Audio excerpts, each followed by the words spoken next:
As I'm assuming you call him Dr. McDonald, I call him Jason. As Jason mentioned, I work at Ellis Business College.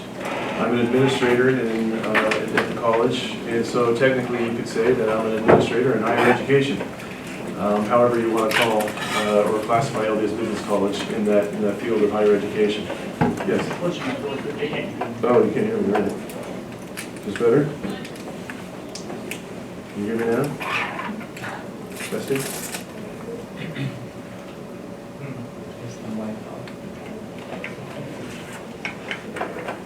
Keep going, I'll figure it out. Alright, it's not this though, right? This thing on me? I mean, I got a red light here.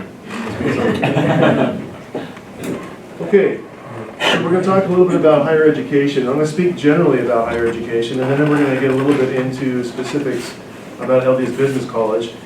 And I don't want to talk about LDS Business College because I believe you've come here interested in the goings-on of LDS Business College, but because there's some practical implications and challenges that we have right now at the college that I think illustrate some of the more general points we'll talk today about higher education.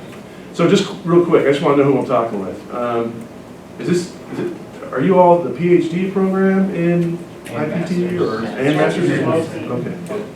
And how many of you, I mean, are you looking to go on to become instructional designers, lead instructional design, curriculum development, or is anyone here interested in higher education administration?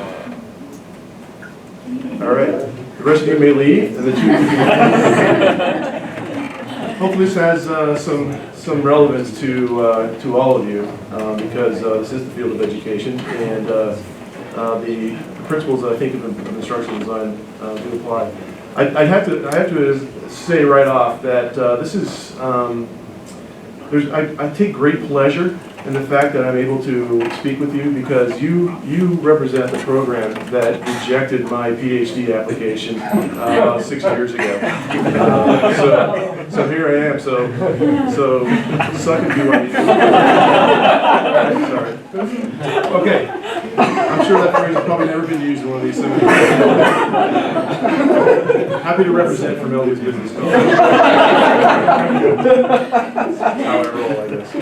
Okay. This is not being recorded, right? Okay. Yes. Okay. So Jason and I are good friends.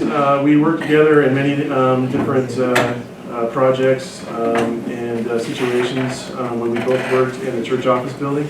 At the time, I was the editorial director of church magazines at LDS.org, which had a lot of product management involved. The reason why I was selected for that position is because I have a background in instructional design. I have a master's in instructional design from Florida State, and had an e-learning firm, and that kind of ventured into both LMS, custom development for healthcare, but also we developed a lot of educational content for web delivery. Not in like a WBT format where you click next, but a lot of interactive type of stuff. And so the church at the time in 2010 was wanting to migrate from LDS.org from a kind of more of a repository to more of a messaging site. And so I was one of many who came on board to kind of help make that site become a little bit more alive to become what it is today. And I just played a small role in that, and Jason probably did more heavy lifting than I did. At any rate, I say all this and I give you this background because I don't want you to blame Dr. McDonald for whatever happens in this meeting here today, and whatever you may learn or may not learn. Even though we're talking about strategies for maintaining relevance in higher education, I just feel like I have to set the bar really low and just say that I'm not an expert in higher education administration, even though I have that position. I've only been in the position for about 9 months now. And this is kind of a new rodeo for me, and I'm enjoying it. It's a lot of fun. And I've learned a lot. And right now, like I said, we're wrestling with a lot of problems at LDS Business College that I think might be interesting to you and might help you to kind of grasp some of the principles we're talking about. If you've ever watched The Office, you may remember this scene, and I'm going to try not to be like this, so to not destroy Jason's credibility here. That is, if I can get it to work.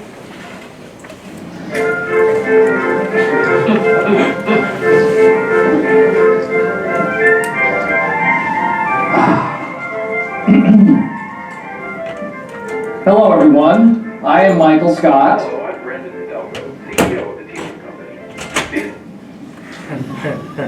And I'd like to start today by inspiring you. May I borrow someone's textbook, please? Thank you. What have we here? Ooh, economics. Very, very interesting.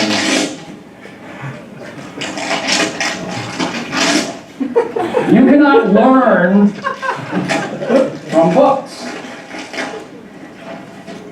Replace these pages with life lessons, and then you will have a book that is worth its weight in gold. I know these are expensive, but the lesson is priceless. Okay, so I'm hoping that today's lesson will be somewhat priceless, but don't blame Jason if I pull Michael Scott. I'm going to do my best. So today I really want to talk, I want to divide, I think, what I want to share with you, which is really two sections. Like I mentioned, a general piece or component about higher education, and how higher education is really kind of going through a lot of changes right now. There's some serious disruptors in higher education going on right now. And I've got 9 observations.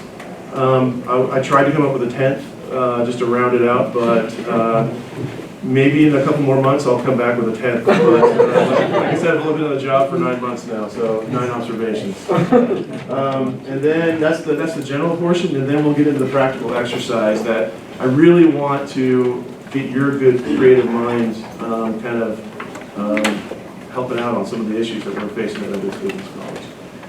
First of all, you guys ever heard of Elvis Business College? Has anyone ever been in any of it? You've been there? I've been there. You've been in it? Okay. Yep. All right. Has anyone ever attended a class there? Really? You guys are former students? No, I just went. Okay, for fun. Yeah. It's a blast.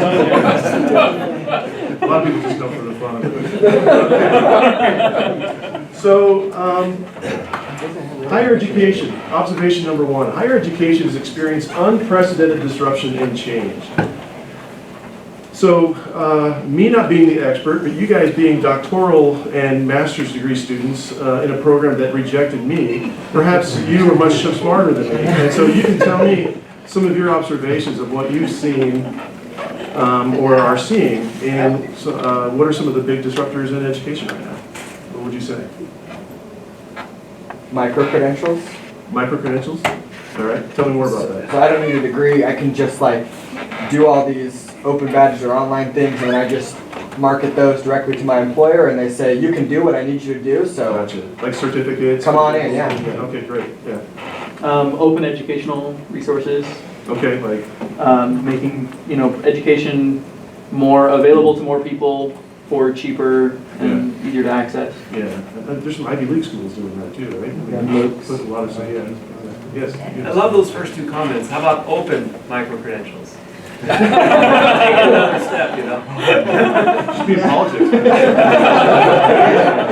Excellent. Yes. Competency-based Competency-based. practices and programs. Yeah, absolutely. Absolutely. They're popping up everywhere, right? Anyone else? Okay, so I'm going to give you a few, in addition to those excellent answers. So first of all, the demographics are changing. We have a shrinking entering freshman market. The amount of 18-year-olds has drastically gone down. Now the baby boomers had all their kids, and now it's Generation X parents who are having children, and I think that's the generation that I am in. And I have an 18-year-old daughter who just went to college. At any rate, there's a shrinking 18-year-old market. There's also a slowdown in adult enrollment. Last year, actually in 2017, across the nation, there are 300,000 less applicants into college of any level than there was in previous years, or in 2016. So 300,000 less. So the actual overall enrollment is declining. There are economic pressures. So there's the perception, the perceived perception that that college is too expensive and I get too little of a return on what I'm about to drop 100 grand on or 50 grand on. Okay. A lot of people are looking at that and going, I'm just checking out. I'm not going to do that. I'm going to go through an alternative means, these micro-credentials or other methods of finding meaningful employment. So yeah, declining confidence in higher education outcomes. Family incomes cannot keep up pace with tuition increases. And just so you know, I'm checking notes. I'm not ignoring it. People are feeling that you get a bachelor's degree and you walk out of a bachelor's degree and you still don't have any skills. Okay, I spent $45,000 on a bachelor's degree and I basically know how to cram, or I know how to write a paper, but I don't know what to do on the job. And that's actually quite. So that's not just the student perception; it's also employer perception. So there's a lot of employer demand has started to decrease as well. So parents, by the way, are asking the questions, are my kids going to get a meaningful job after this degree? And is my kid going to be able to pay off all the debt they're going to incur over the rest of their life? So another great disruptor, by the way, is technological innovation. So online learning, the open environments that we just talked about, but there's a great challenge in connecting the physical and digital worlds, and what's the best and optimal way of doing that. A lot of things. Global trends, there's more international students that are popping up, squeezing out, making it more difficult for domestic students to get into college of their choice.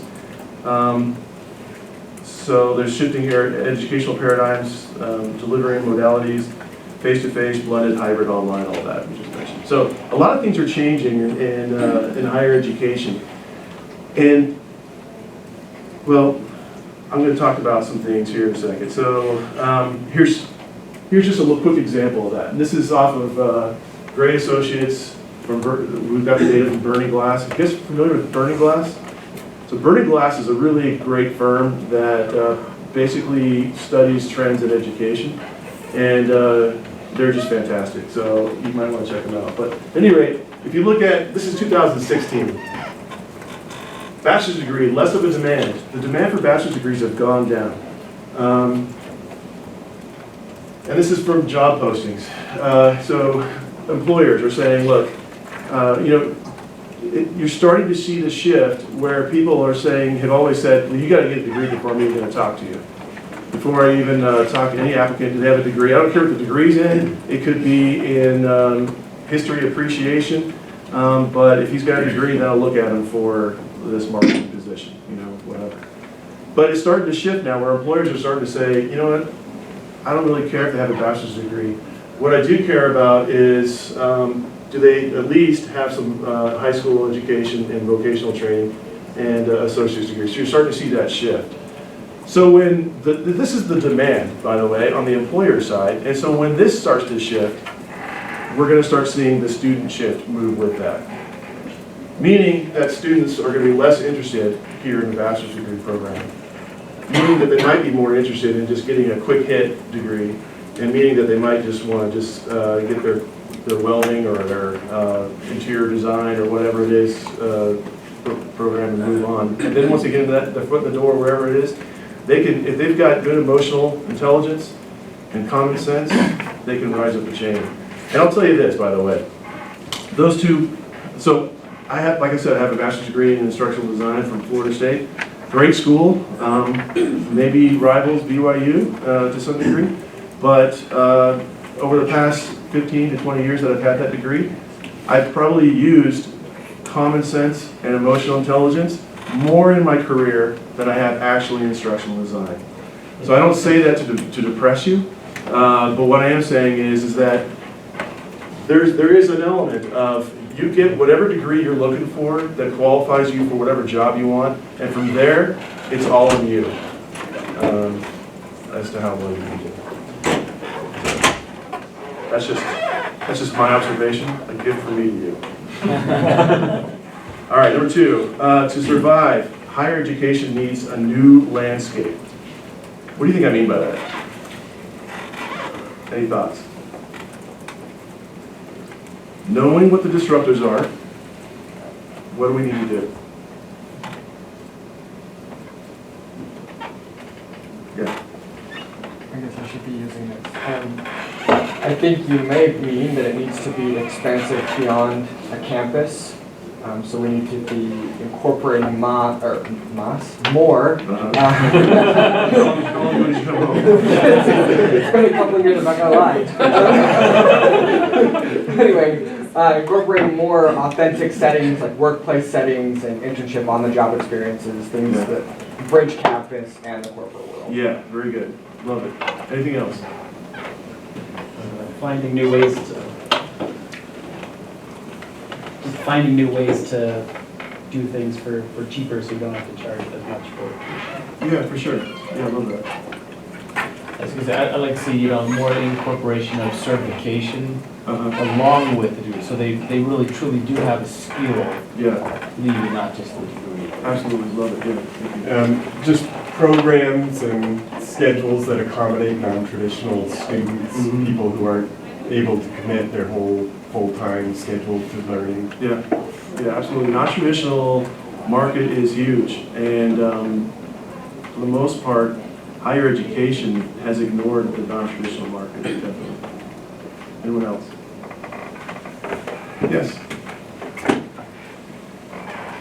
I think just including indicators of evidence that more closely align with society's expectations of what is valuable. Yeah, absolutely. And that's a huge change management issue.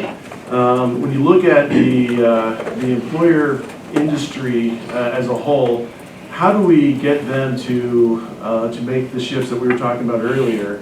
And how do we make a more meaningful connection between the employer and the educator, such that the employer is truly getting qualified candidates that can jump onto the job and do the job in a better and a more meaningful way. All right, so let's talk a little bit more about this. So right now you're seeing that there are so many colleges, even though there's a decrease in the amount of enrollment, students enrolling, there's still an increase in higher education. So the supply is starting to exceed the demand. And if you know anything about economics, what do you do if your supply exceeds the demand? If you're one of the if you're in that market as one of the suppliers, what do you have to do to capture some of that demand? Lower the price. Okay, that's the classic answer. Is you got to lower the price. What are some other ways to differentiate yourself? Yeah. Oh, well, I was just going to say that. You have to stand out. You have to do something better than everybody else. Yeah, absolutely. So,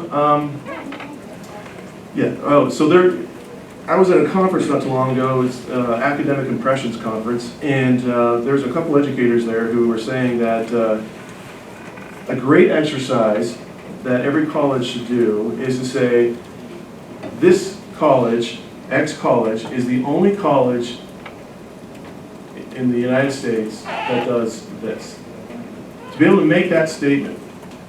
So what could that statement be at BYU? BYU is the only college that what? The only college that what? Serves caffeine?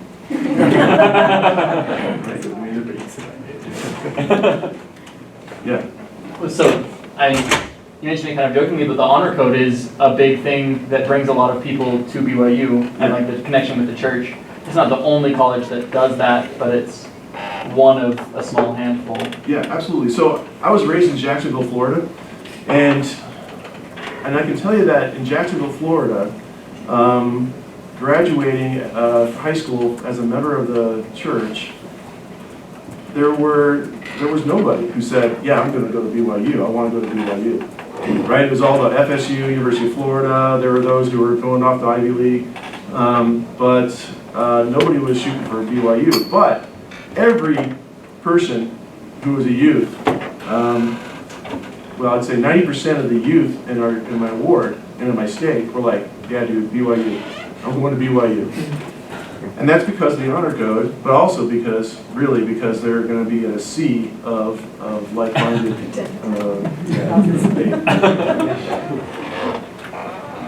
I think because BYU is able to do this, BYU is pretty successful. So like there's been those national ratings of the most popular university, and BYU's been pretty close to the top network class. Seriously? Like above Ivy League schools? Well, the Ivy League schools are like competing against themselves, and then there are people who are only planning on going to BYU. Or people who get into both, but then realize, well, BYU is going to be a lot cheaper. And so because BYU does have a very distinct niche, a lot of the students who apply here do end up. Sure. Yeah, very good. Very good. Yeah. I think along with that, BYU, even among the church colleges, is probably the one that offers the most highly academic program for a very low cost. Yeah, absolutely, absolutely. In fact, if you look at the church educational system, how many institutions are in the church educational system, by the way? Do you know? Does anyone know? Yeah. So there's 5, right? Very good. I thought you were going to say 4. So there's BYU, there's BYU Idaho, there's BYU Hawaii, LDS Business College, and BYU Pathway Worldwide, which officially becomes an entity on January 1st. Clark Gilbert, who was the former president of BYU Idaho, is now the president of that organization. But even within that CES, I believe personally within the CES system, it's imperative that each college define what their unique proposition is within the CES system. And I do believe that BYU provides that more higher academic research institution, graduate degrees, obviously. And we're going to talk a little bit more about those. Well, the time is really flying. I'm going to cruise through this. So, as a college administrator, you have to be prepared to make tough decisions, primarily about programs. There's really 3 products that a university or college provides. One is the academic programs. Okay, what can I learn? What kind of degrees can I get at that college or university? So that's the one product. And by product, I mean from a business perspective. If I'm looking at trying to attract customers or students into my college, I have to say, what is the product or service that I provide? And so the product or service, there's really 3 in a college. One is the academic programs, the degrees, what you can learn. What would you say the other 2 products are?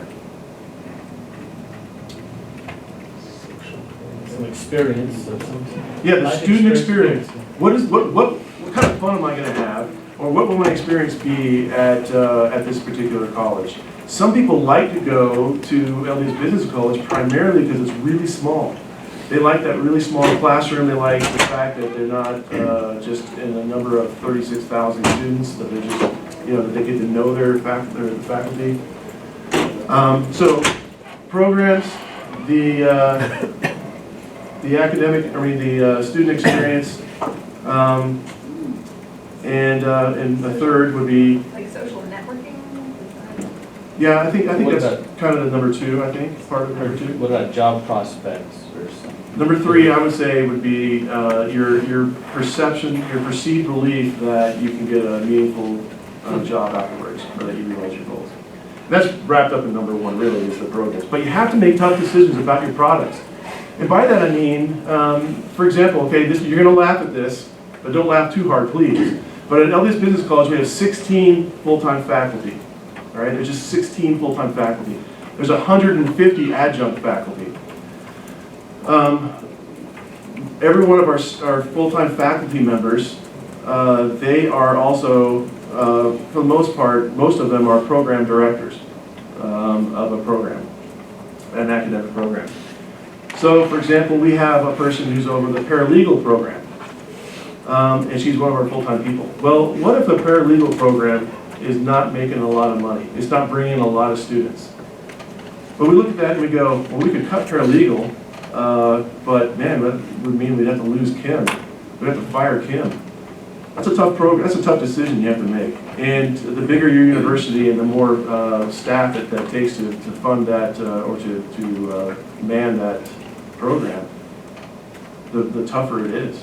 You know, that's a really hard thing to do.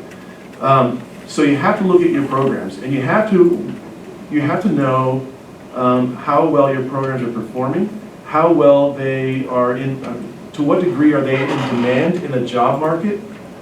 To what degree are we placing people in meaningful jobs through that program?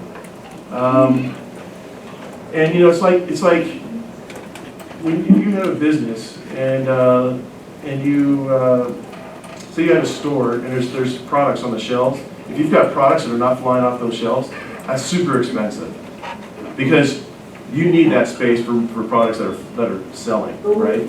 Same with academic programs. So it becomes kind of a business kind of mindset at that point. Yeah. Are there any downsides, do you think, from looking at education as a business proposition? Or only as a business proposition? Yeah.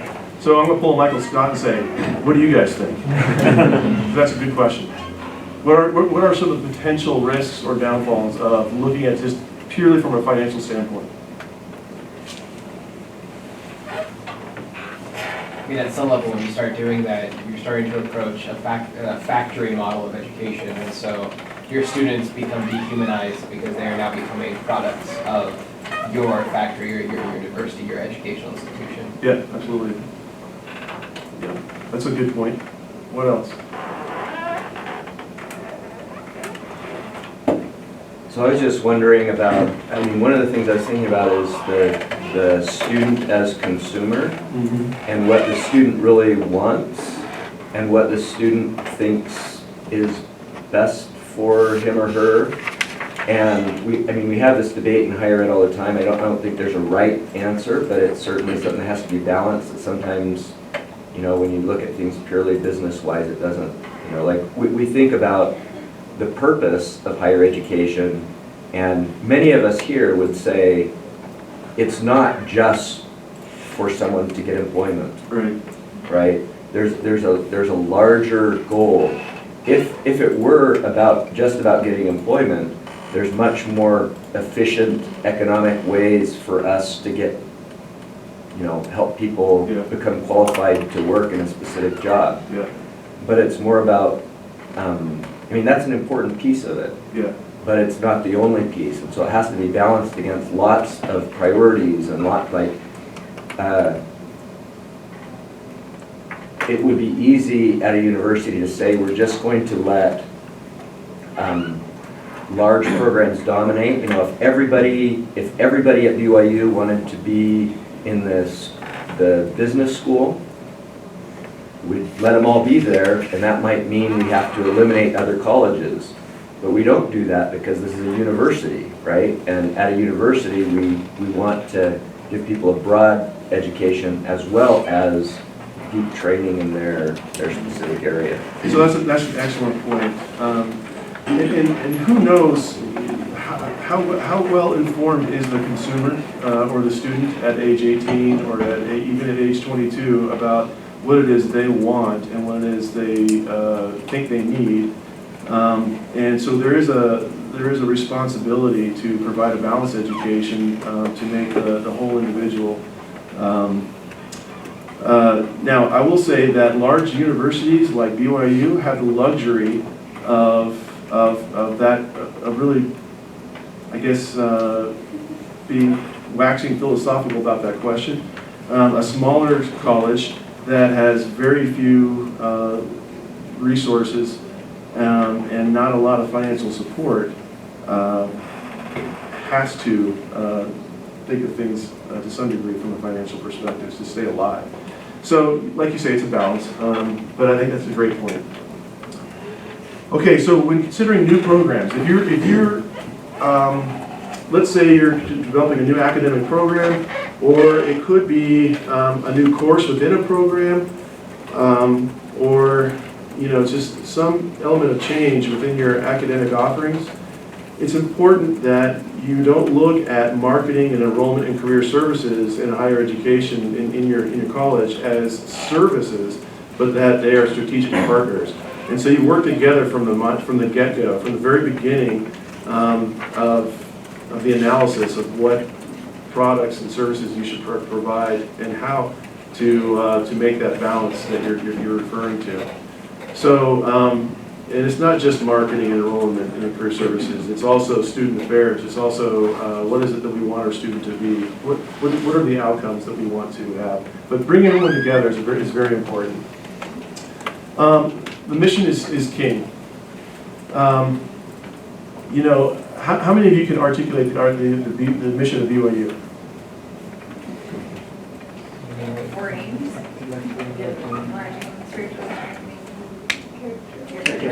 This was our seminar 2 weeks ago. Okay, all right. It's hard, right? I remember reading that. I've read that mission statement. It's about a page and a half long, maybe. So, LDS Business College, I'll give you the mission statement of LDS Business College. The mission of LDS Business College is to develop capable and trusted disciples of Jesus Christ. That's it. That's the mission. So, there's some breakout paragraphs that you can look at that talk about how we do those things. But the mission is to create capable, or to develop capable and trusted disciples of Jesus Christ. And, I'm not here to say how good of a mission statement that is or what, but I am saying that anytime we look at some significant change at the college, you have to look at the mission statement or the mission of the college and say, will this support or will this detract from the mission? And perhaps it's also the perceived purpose or mission of the college in the eyes of your students. We can talk a lot about that. How does business fit into that? How does mission? what? How does business fit into that mission? As an LDS Business College? Yeah, good question. So capable, I think, is the word that people would answer and give you, would provide as the answer to that question, is to say, we want to provide capable job applicants in the workforce. Capable meaning whatever skill it is we're looking for in the business world, they're very capable. So I think So all of that's within a particular context. Yeah, for sure. Okay, I'm kind of breezing along here because I want to get to some meat, I guess. But just like anything else, you have to do good market research. You want to make sure that, and there's a lot of services out there, Bureau of Labor Statistics, Burning Glass, marketing best practices, lots of things you can look at to make sure that when you do something to your academic program, you tweak it or you change it, you want to make sure that whatever you're doing is relevant in the job market. I mean, and it's very important that your program stays competitive. You guys chose BYU's instructional psychology or instructional design program over Utah State. I'm assuming some of you maybe looked at that as a choice. And there's a reason why you chose this. I would imagine that the administrators of this program are always probably looking at the field of instructional design and wanting to maintain relevance and make sure that this program is cutting edge and it's leading out. And a lot of that is market research. So you can't just bury your head in academia. You have to know really what the market world is demanding. Okay, and so there are some real specifics about a feasibility study. There are a lot of published academic feasibility studies online, and there are some you can purchase. There are also people who have careers in academic feasibility, and they are consultants who go to colleges and help to provide the market analysis, the economic feasibility studies. You have to look at will we have enough students interested in this particular program? Do we have the facilities for this program? Do we have enough trained faculty, or can we find faculty that are LDS, for example, to help feed this program? So there's a lot of pieces to that. Okay, finally, that you have to be really brave. You have to be flexible. You have to have a flexible infrastructure. Flexible infrastructure is all about the facilities and online, and blending that together and finding ways, like someone mentioned earlier, about extending the academic services and benefits of the school beyond just the physical campus. And so you have to work through those barriers. You just have to be smart about it. Now, okay, so for the last 10 minutes of this, because we get out of here at 12:50, is that right? So for the last 10 minutes, my question to you is, how would you strengthen LDS Business College?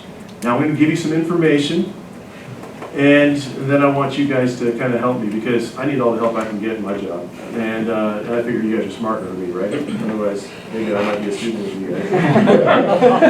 Really, I'm not. So, anyhow, so I'm going to give you guys some information, and then you guys work with me on this, right? So if you look at the ecosystem of CES, now I don't have Pathway up here right now, but just look at the 4 physical colleges. Real quick, we already talked about what the value proposition of BYU, or what its unique role is in CES, right? It's, we got master's degrees, we got PhD programs, it's all about research, it's a higher level academic standards. We serve probably the premier LDS student. Okay, what about BYU Idaho? What's their role in CES? Teaching. Teaching and not research, absolutely. Yeah. What else? Online. Yeah, they absolutely kind of disrupted the whole CES system with that online pathway program that ultimately created Pathway Worldwide, and they still do they still do all their degrees on bachelor's degree online. Anyone else? Yeah. Jacob Brown has some. Okay.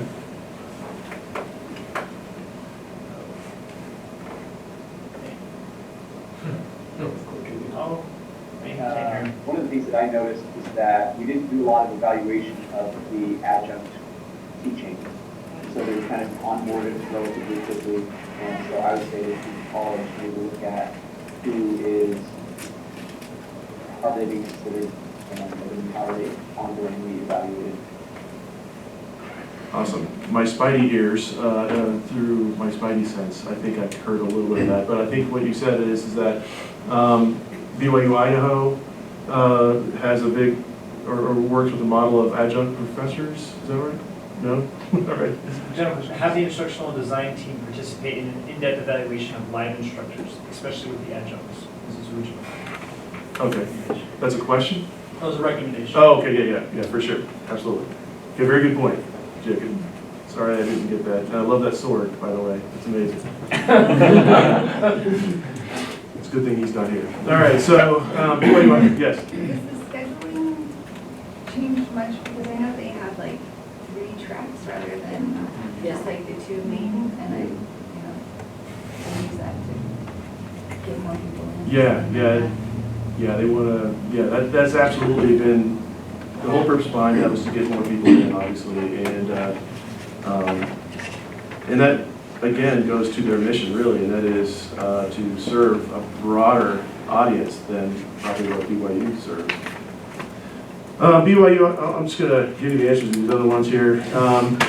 So BYU Idaho, good LDS student, bachelor's degrees, teaching, distance education, as we mentioned. BYU Hawaii, good LDS student, but mainly they serve the Pacific area students, and really their purpose, they stay alive really mainly because the brethren want them to, because they provide a lot of English training as a second language for most of those in the Pacific area. In fact, BYU Hawaii only has about 200 more students than LDS Business College. Fun fact. LDS Business College, skills-based certificates, associate's degrees below average student. Now, that sounds like I'm knocking on our students, and it's not necessarily below average academic or intelligence-wise, but maybe they're the kid who never thought or had the resources, who believed they could ever go to college.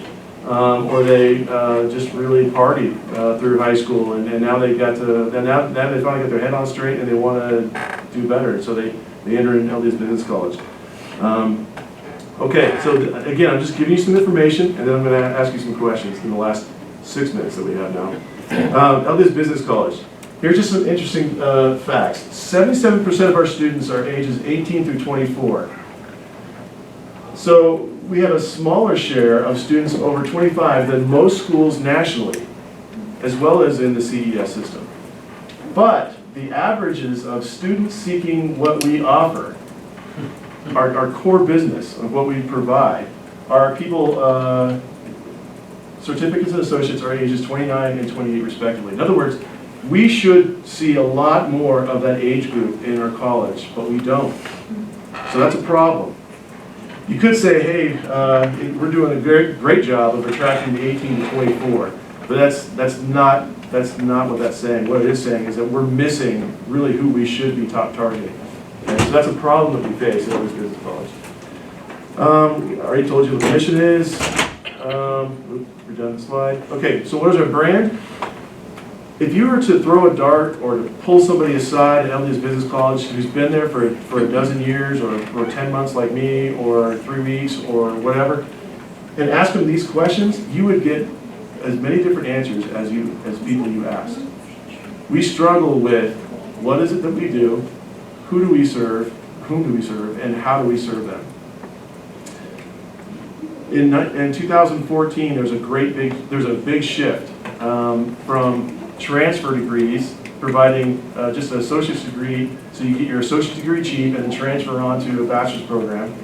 We shifted to say, hey, look, we don't do that anymore. What we do is we provide you with a degree that will get you a job, or certificates that will get you a job.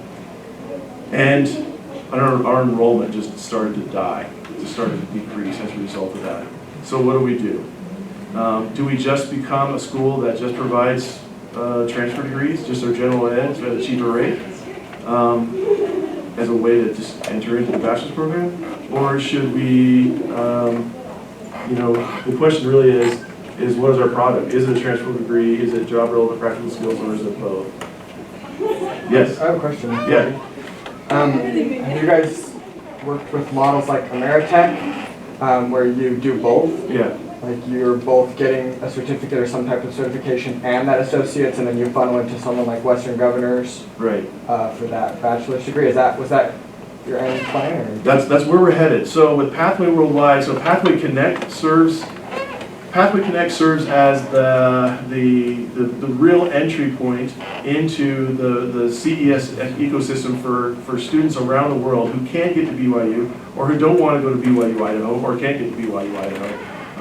For socioeconomic purposes or reasons, or academic reasons, whatever it is, they can't get to those schools. And so Pathway Connect is intended to be the entryway or the entry funnel into the CES system for largely most of the LDS market in the world. So right now, actually, Pathway already has more students in it than BYU or BYU Idaho. So it's the largest right now organization within CES. But the idea is that LDS Business College then provides the next step to get your associate's degree with some skills based, to grab some skills and get a job, and then finish BYU online, get your bachelor's degree while earning more because of your time at those business college. Yeah. So I'm wondering, like with this, I guess I'm coming back to the business in the LDS Business College title, and if really the core thing you're providing is not really business, but it's, it is that linkage or that, and if so, is that part of the reason for there not being growth? Yeah. As much growth as you intend, because people see your brand, right, and see it as not what you're really wanting it to be, but seeing it as, you know, I'm not interested in business, I'm interested in Absolutely. something else. LDS college. Yeah, I mean, I was thinking some of the same things, like why would you, yeah, it feels very limiting. it does, doesn't it? Even if there's technology, or if a lot of people are taking technology certifications or whatever else you're offering, you Yep. know. Very good point, yeah. So I don't know if this is exactly what the question is asking, but I'm thinking a way that makes it clear for me to know when, to know exactly like the insights of what something offers, a business or some organization offers, is through video and film and kind of like real experiences. And so like maybe there could be some type of, if you want to market to those specifically 29, 28-year-olds who are looking for the certificates and associate's degrees that they need, then maybe like real life examples of like, you know, a film series or like a video series of like people, real people, like, hey, this was my life circumstance. I went and I took advantage of LDSBC, and this is how it helped me, and I was able to quickly get this and move on with my life, you know, Yeah. or however approach you might have it. That's But awesome. We struggle with a lot of identity problems. One of them is our title, the name of the college. In fact, we actually proposed Brigham Young Business College, or Brigham Young Technical College, or Brigham Young, you know, there are several things that we brought to the... Bachelor's Connect or something. Yeah, Keep the BC and... So there were several things that we brought to the Board of Education, and the answer was, President Monson loves the name LDS Business College, and as long as he's alive, that will be the title.